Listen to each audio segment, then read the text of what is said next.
Mark Sanchez is back here on the program. Fox Sports NFL analyst and longtime quarterback in college of USC, and then the JETS and so many other teams. Good to see you, Mark. How are you, sir? Good to see you. I'm doing great. I happen to like those uniforms. Rich? Mark. Come on, man. Hold on. Put the jet one up. Come on. Mark. What? Mark, come on, man. We'd have beat Pittsburgh if we were wearing that in the championship game. Come on now. We wouldn't have started so damn slow. He knows. Is that really? I don't know, man. I prefer like the old school ones. I'd rather you look. I'd rather you look like Namath, back in the day. I love the throwback ones. Like I want to see Bo Nix wear the old school John Elway. The Broncos ones, the brown and yellow, those were terrible. No. The orange. The orange, like the orange crush. I want to go old school. I want the merino stuff on Tua, not whatever the heck that is. That looks like something like the Marlins would wear on a Saturday against the Padres. Or the Padres. The City Connect. Like, what are we doing? Rich, you're giving "Get Off My Lawn" right now. No, I know. I was just going to say that. But I'm being honest because I know there are a bunch of hardworking men and women at 345 Park Avenue who work their tails off on this sort of thing, and I'm carping on it right now, or crapping on it. But that's me, man. You remember the color rush and the Bucks? I did a Thursday night game, Bucks versus the Rams. Yeah. And it looked the Rams were in the all yellow. It was ketchup versus mustard. Yeah. God bless my dad. May he rest in peace. He was colorblind. He couldn't tell who was who. Wow. I'm serious. Come on, Red. Mark, it's the truth. He's calling me up. He goes, I didn't know who was who. He also, was not a sports fan. But anyway, I digress.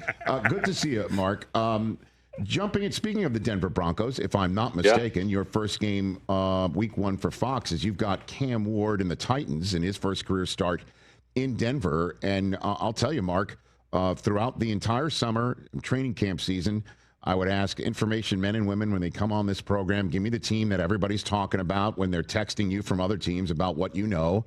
And the buzz about certain teams that are going to be better than anybody might be talking about. It's the Denver Broncos. That bandwagon is jacked and full, Mark. I think some of that is from the head coach. Coach Payton did a couple of interviews this offseason and really believes in this group. And he's kind of leaned into that mentality of, hey, I'm not pulling any punches here. I trust this group. We signed Surtain for a reason. Our rookie quarterback got us to the playoffs. We're going to do it again. I love the running back room. We got J.K. Dobbins. We haven't seen a ton of them in the preseason, so hopefully that's a big boost for him in the run game. And then, on offense as well, Evan Ingram, with the acquisition of him, you barely see him. He only had like one catch in the preseason, but apparently he's going to be one of the feature players. So I think he's excited about that. I think anytime you get a team with, I think it's like 39 returning starters or roster players, that's a lot. 39 to 53 is pretty good turnaround. And almost, I think it's like 15 of 16 offensive and defensive linemen are back on the team.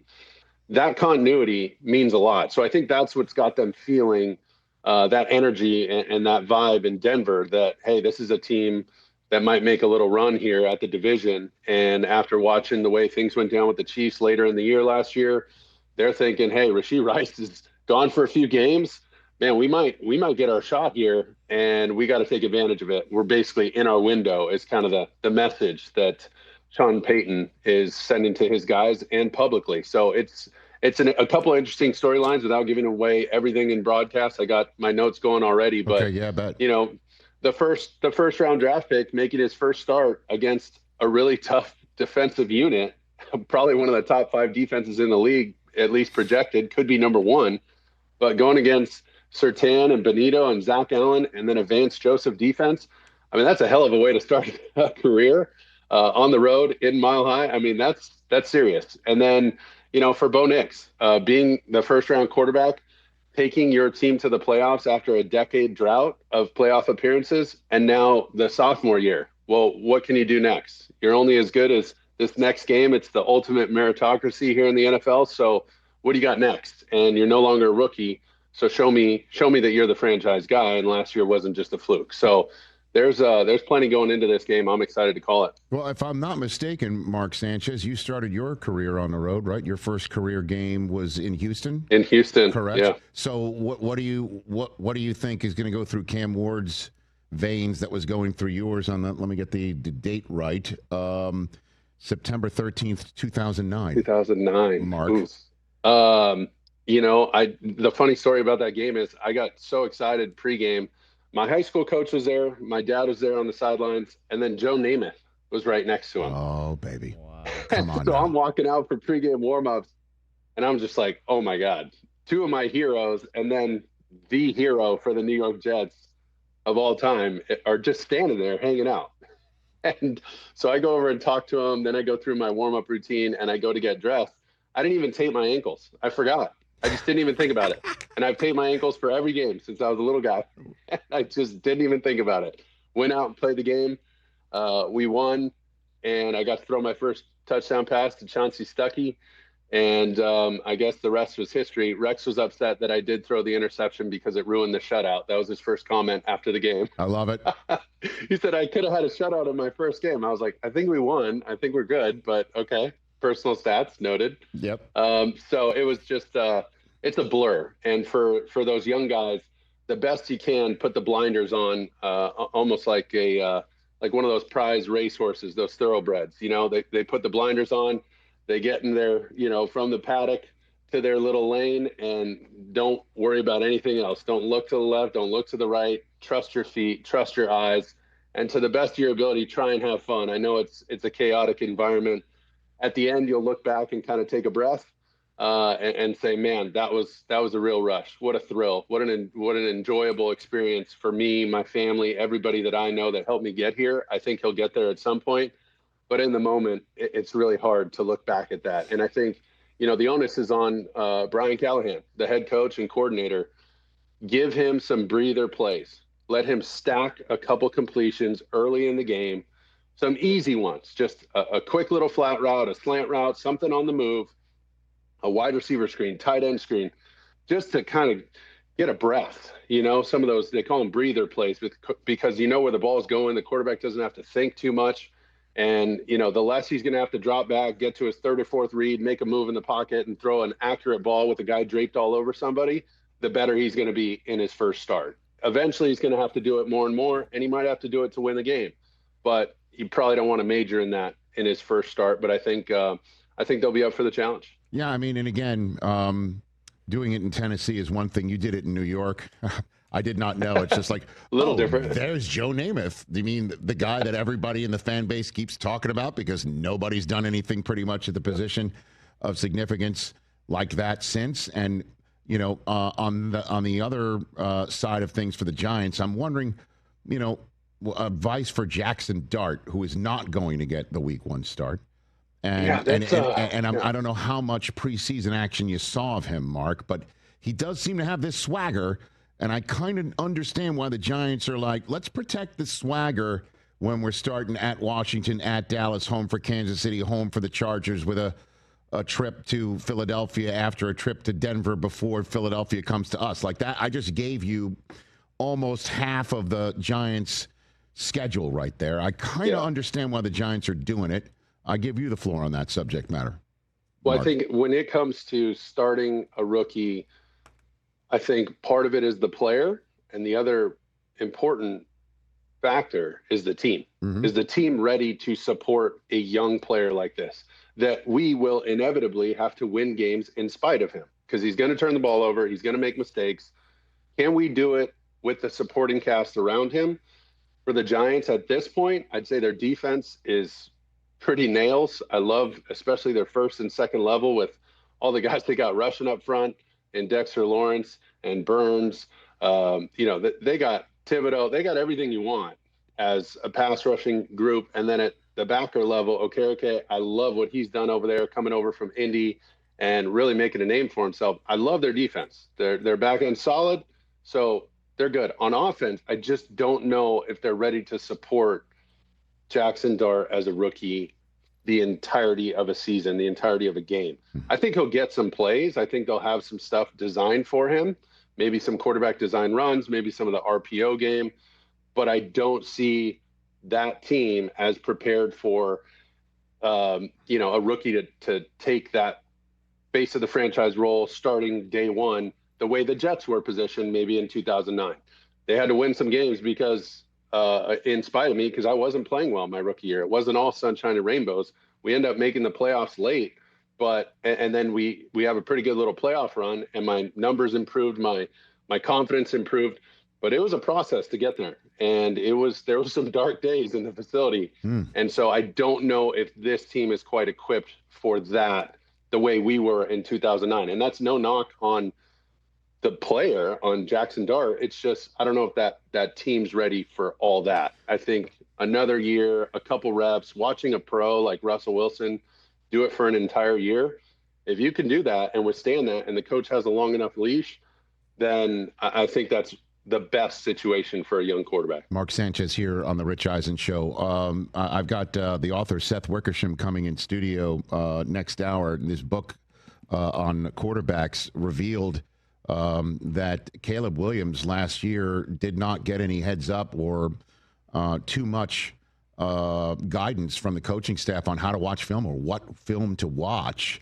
And I thought to myself, and there's Tyson Bagent in the room as well, who's we all know hasn't got a lot of time in the league. And I'll be honest with you, Mark, I thought of the Hard Knocks moment involving you back in the day with the Jets. If I'm not mistaken, was it Brunell who basically told you need a binder? You know what I mean? Like you got to write notes, right? It was Kevin O'Connell, right? We brought in Rich Gannon my rookie year, right?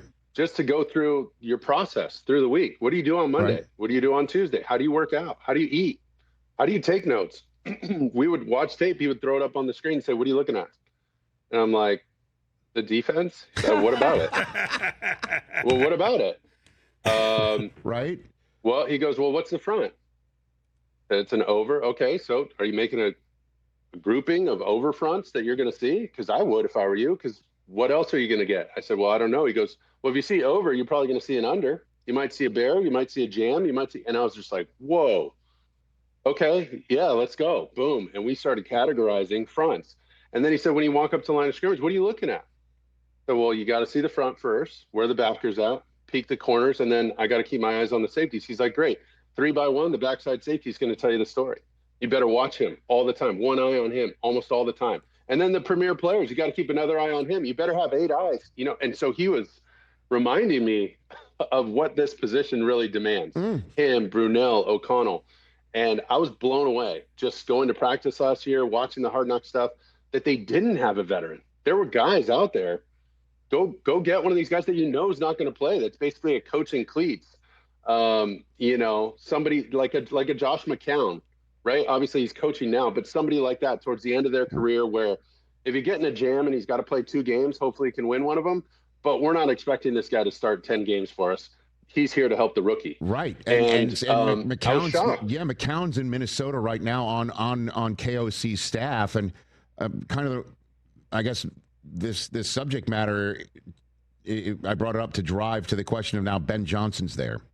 Yeah. Right. Well, I think that's why it's been such a rude awakening. That's what I'm saying. So what you just mentioned, again, we don't know the exact details of whatever conversations Caleb was having with the staff that was, as we all know, turned over mid-season.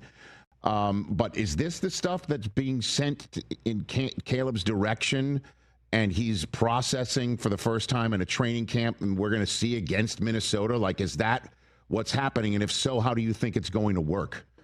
Well, Mark? I think without obviously being there every day, right. My guess and my sense from talking to other people who are familiar with Ben Johnson, he's an intense guy. He's all about protocols and systems that he's created, that we're going to trust this system and this protocol, and you go through your checklist, and if it doesn't work, get down, throw the ball away, get us out of trouble. You're going to have to do that maybe a handful of times in the game, but another 2 handfuls of times in a game, I'm going to put you in a really good spot, and you're just going to deliver the ball exactly where I tell you. Like, that's kind of the vibe you get from talking to Jared Goff about his former coordinator. Mm-hmm. But the level of efficacy is high. He wants a very high standard. And to the point where early in training camp, I remember that article comes out that Caleb got kicked off the field with the first team offense. I bet just about anything, that what happened was they had some shifts and motions and whatever, and guys just weren't lining up right, and it didn't work out right. And he just said, hey, get the hell out of here. If you can't do the pre-snap stuff, you can't run plays for me. Move. Next group. You know what I mean? And it's not because he doesn't think he's going to be the starter, right? It's more of just making a point. It's almost like raising your kids. You know, like, hey, is this the way you're going to act? All right, then I got some chores for you to do around the house, by the way. You know what I mean? Hey, that lawn looks a little long. Why don't you go mow it? Why don't you go pick up the dog poop in the backyard? And why don't you clean the pool? And they're just like, whoa, what happened? It's like, well, then don't act like a jerk, or do what you're supposed to do. And so I think in those situations, that's different than what Caleb has experienced in college and last year in the NFL. So it was eye-opening for him and a little shocking. But he's one of those guys who's so smart. He's so sharp. He can read the room. He's just going to rise with that tide. You know what I mean? So. And that's what Ben Johnson's expect. You do think so. I really think Ben's going to push him in the right way to get him to perform. And that's part of it. As a coach, you're part psychologist, not just a teacher. You got to understand how to connect with these guys and bridge the gap with these guys. How was he raised? How do his parents talk to him? How can I get him to get a little angry without getting reckless? You know, how do I push his buttons a little bit? How do I get this guy to get juiced up and get the rest of the players around him excited? Do I have to love up Tyson Bagent so he gets a little jealous? And then, oh, shoot, now I got to perform. You know, whatever it takes, you got to get it out of him. And so I think Ben Johnson was toying with that. And a lot of this training camp, the first time you get a quarterback that you're excited about, that you think has a ton of potential, you throw everything at him. And then as the season starts, you can kind of spoon feed them what works. And then we keep working towards the growth of this position and this player. Fascinating. What do you think about Goff without Ben Johnson? Because to me, the national conversation involving the Lions, Mark, is through the prism of what happened to the Eagles after they made the Super Bowl, lost both coordinators, took a step back. Dan Campbell doesn't have Ben Johnson for his offense. Aaron Glenn, as you all know, is with the Jets right now. And everyone's kind of forgetting that this roster is insanely talented and also at present doesn't have a million people on injured reserve like they suffered last year and were still the 1 seed. What do you think about Goff minus Ben Johnson? Is that a narrative that is fair I think, or not here? I think they're getting it's fair to question because they've had so much success. And then when one member of that party leaves, it's like, okay, well, who are they now? Well, we'll find out in week 1 through 17. But with Johnny Morton coming in, he was actually our receivers coach at USC in 2008. And he's been in the league forever. Great offensive mind. And this dude is intense. He is. I mean, if you could pick somebody to replace Ben Johnson and match the intensity level, the way he's able to get the most out of his players while still in front of other players, just undressing these dudes verbally. I mean, he's a tough sucker now. He don't pull any punches, and he's going to tell you exactly where you need to be. Former wide receiver, so one of his main pet peeves is you just got to be where the quarterback expects you when he expects you there. That's it. Like, nobody likes an Uber who's late. Nobody likes anything late. Just get there when you're supposed to be there, dude. The app said 5 minutes. I'm expecting 5 minutes. Not that hard. You know what I mean? And so I think with the type of players they have, the tight-knit kind of camaraderie that this team, it's a familial kind of team. You know, this team is bigger than just football. It transcends the sport. They got the whole city on their back. They're feeling everything there, you know, Detroit versus the world. So I think they have some things in place that will help a new coordinator like Johnny Morton. He's called plays before. The real question is on the other side of the ball, on defense, right? Kelvin Shepard, former linebacker, LSU, first-time coordinator on defense, is replacing Aaron Glenn, who's now obviously the head coach with the Jets.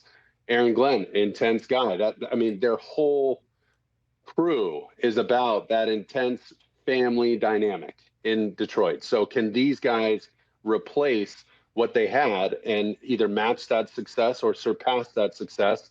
And those are fair question marks to have. But I do think with the people they've put in those situations and the personnel that they've retained, they got a shot to be just as good. I'm just worried about the division. Sure. the division is going to cannibalize itself. You got really good teams across the board, and then the Bears are like this wild card. If they turn it on, I mean, all these teams are going to have winning records, and 2 of them aren't going to make the playoffs maybe. So I don't know. That's going to be a tough one to call in the North. In the couple minutes I have left with you, Mark Sanchez, what do you think about the Jets season? You know, Justin Fields getting his shot, Aaron Glenn, his long-awaited shot. They made some smart moves. I mean, Fields is a kid with upside. He's only $20 million, 2-year deal. And they also signed their rookies of the year from 2 years ago, a couple years ago, long term. So they're not going to be wondering if they're there. They made some plays. How do you think it all works out? Yeah. Mark, what do you think? It's an interesting question. Are you sure we have time for this one? Wait a minute. Hold on a second. I'm getting You're getting what are your 5-year-old twins are calling for daddy? Yes, there we go. That's it. They're done mowing the lawn, Mark. No, so this is a tough one because I think you get Justin Fields and calling their preseason game earlier this season. I called preseason game 2 against the Giants, and that was just a tough outing. I got to watch both of their joint practices. I thought the Jets looked much better in the practices than they did in the game, which, take that for what you want. It's not always going to be perfect in games, but you'd like to see something. This team has got to be the way they're built and their personnel. They've shored up the offensive line. They've gone with some young talent on the outside, both tackles, right?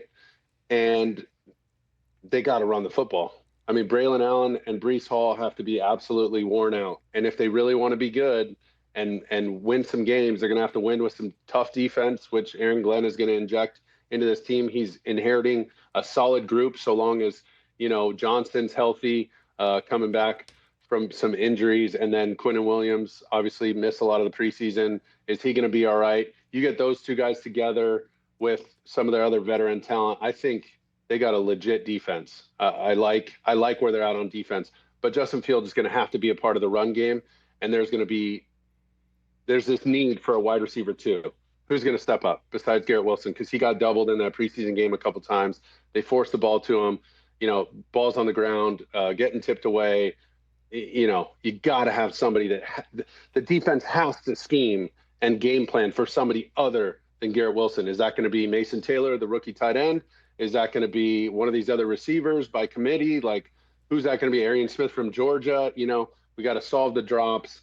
There's still a lot to be desired in the passing game, unfortunately, but I think they're going to make a little bit of a run. They're going to scare some teams because they're tough, because they play the type of defense that Aaron Glenn wants. They're going to erase some poor offensive drives with turnovers by the defense. That's what he preaches.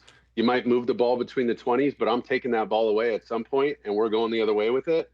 But if they want to be good, they better run the heck out of the ball. We're talking 30-plus rushes a game, and and they got to play some great defense and steal some. They got to be better on special teams too, Rich. I'm sorry, bury the headline. They lost about 3 games on special teams last year. It was horrible. Mm-hmm. That was tough. And, I mean, those 3 games changed the course of their season just with a field goal kick here or there. And so I think Nick Folk can help shore that up. But special teams has to be a weapon. Defense has to take the ball away, and the offense got to run the heck out of it. Mark, have a great season with week 1, and I believe you're international. You calling an international game this year? We're calling a Berlin game. The Berlin game, fantastic. Yeah. I mean, what a city and they love their football there, man. That It'll be fun. Have a great season, but let's talk before then, obviously. Congrats on those 2 twin girl 5-year-olds. Best of luck. 5-month-old. 5-month-old. Pardon me. Yeah. So they're so definitely get them to work. You're very good, Mark. Thanks again, man, on this, and we'll chat down the line. Absolutely, sounds great. Thanks, guys. Awesome, fun stuff, smart stuff from Mark Sanchez right there.